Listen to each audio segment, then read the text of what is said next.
a world filled with noise, some books still whisper ideas powerful enough to change the way we think. Welcome to Bookaffeine, your daily dose of clarity, insight, and timeless wisdom. Put on your headphones, grab your coffee, take a deep breath, and let this book speak to you. The Silent Addiction. Have you ever noticed how easy it is to become a spectator in your own life? We spend hours, sometimes years, scrolling through the highlights of people we barely know. We watch their wins, their travels, their perfect mornings. And slowly, without even realizing it, we start measuring our worth by a yardstick that doesn't even belong to us. But here's the cold, hard truth that most people are too afraid to admit. While you're busy watching them win, you're losing the most important race of all. You're losing the race against the person you were yesterday. What if you took all that energy, every ounce of attention, every minute of focus you give to the world, and turned it inward? What if you became so obsessed with your own potential that you didn't even have time to notice what the competition was doing? Today, we're diving into a philosophy that is as simple as it is brutal. It's the core of a self-development book that has been changing the lives of those who are tired of being average. We're exploring the key ideas from Focus on You until you win. This isn't just another book summary. This is a manual for the quiet seasons. It's for the person who is ready to go dark, go deep, and come back unrecognizable. If you're tired of the noise, put on your headphones. Let's talk about why the greatest project you will ever work on is you. Unfair advantage of isolation. The world tells us that to win, we need to be seen. We need to network. We need to post. We need to be out there. But Focus on You until you win flips the script. It suggests that your greatest unfair advantage isn't your talent or your luck. It's your ability to be alone with your work. Think about a seed. A seed doesn't grow in the middle of a crowded street. It grows in the dark, under the dirt, in total isolation. It has to focus on its own roots before it ever earns the right to see the sun. This book review isn't just about working hard. It's about strategic disappearance. Why does this matter in real life? Because most of us are suffering from attention fragmentation. Our focus is split between our boss, our friends, our social media, and our past mistakes.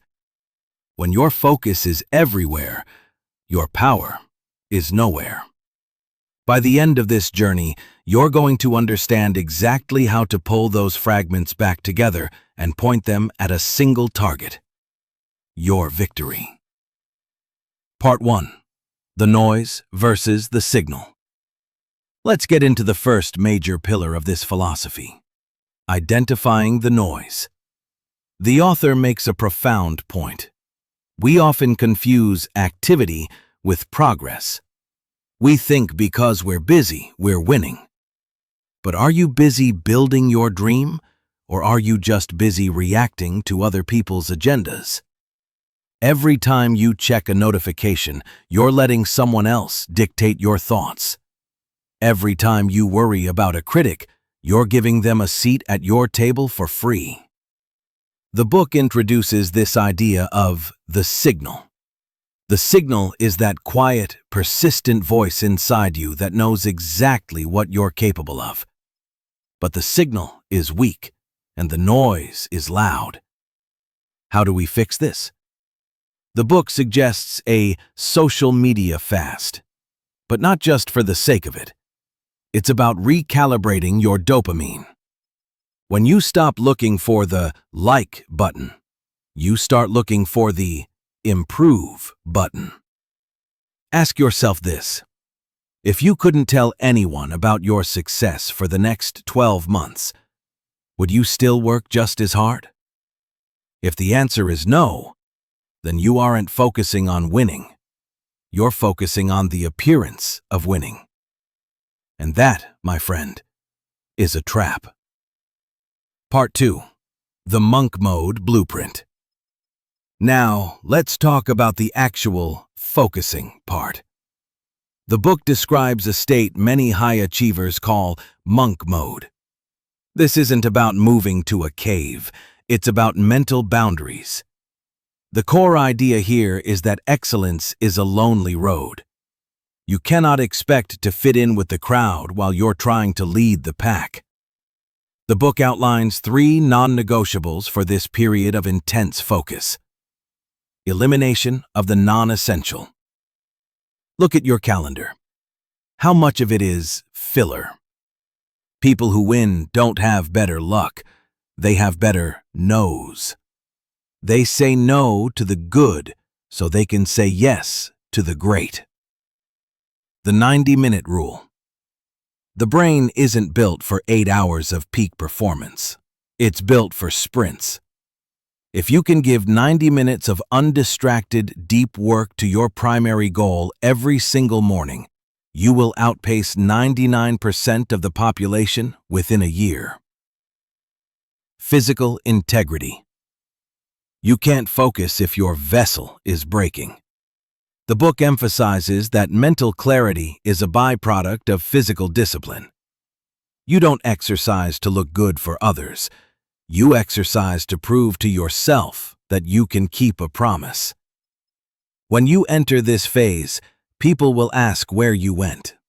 They'll say you've changed. They might even call you boring. But remember, you aren't being boring. You're being focused. There is a massive difference. Part 3. The Psychology of the Quiet Win. One of the most fascinating parts of Focus on You Until You Win is the concept of the quiet win. We live in a launch culture. We want to announce the workout, announce the diet, announce the business. But there is a psychological danger in announcing your goals. When you tell someone your plans and they praise you, your brain gets a hit of dopamine as if you've already achieved it. It's a fake finish line. The book argues for the power of secret progress. Imagine working on a project for 6 months in total silence. No teasers, no coming soon posts, just the work. There is a specific kind of confidence that grows when you know you have a hidden engine. It's the confidence of a predator that doesn't need to roar to be dangerous. This section of the book touches on the gap. The gap is that uncomfortable period where your taste is high, but your skills are still low. Most people quit in the gap because they're looking for external validation to bridge it. But when you focus on yourself until you win, you use that silence to refine your craft. You allow the work to speak for you. Because eventually, the results will become too loud to ignore. Part 4. Overcoming the comparison ghost. Let's be real for a moment. Focusing on yourself is hard because we are social creatures. We have this comparison ghost that haunts us. You see a peer getting married, or a friend getting a promotion, or a stranger on the internet making passive income, and suddenly, your journey feels slow. It feels insignificant. The book offers a powerful perspective shift.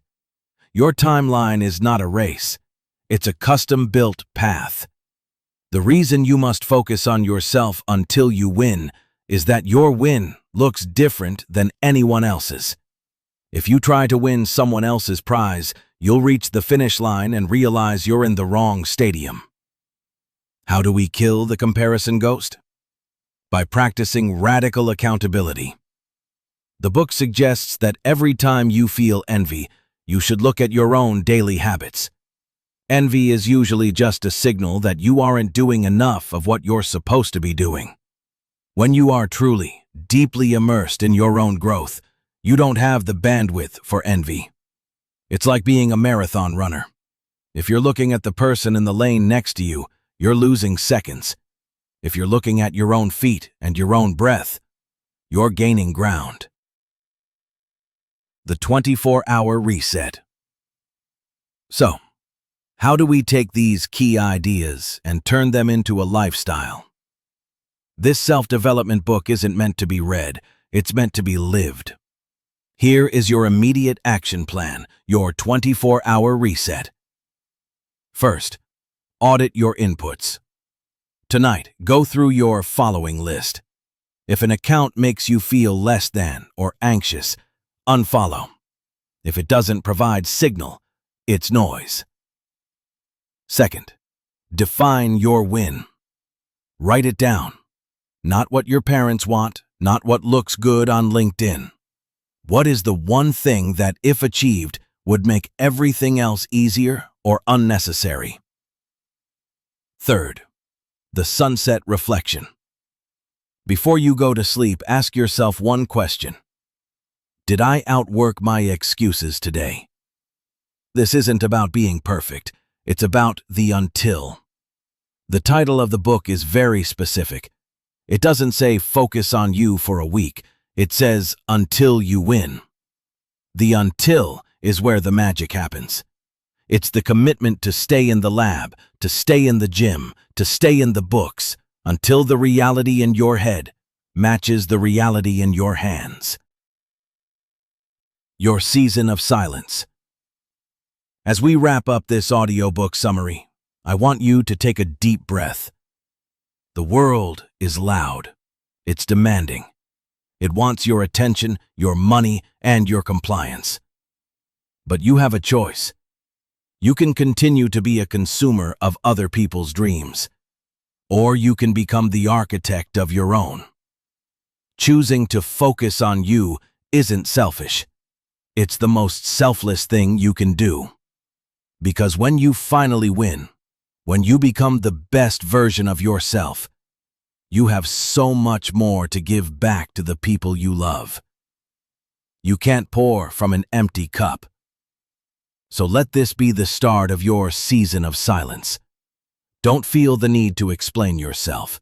Don't feel the need to justify your boundaries. Let them wonder where you went. Let them think you've changed.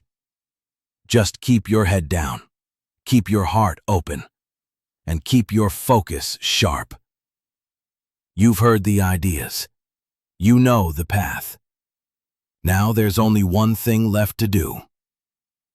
Go win. And that was the core of today's book.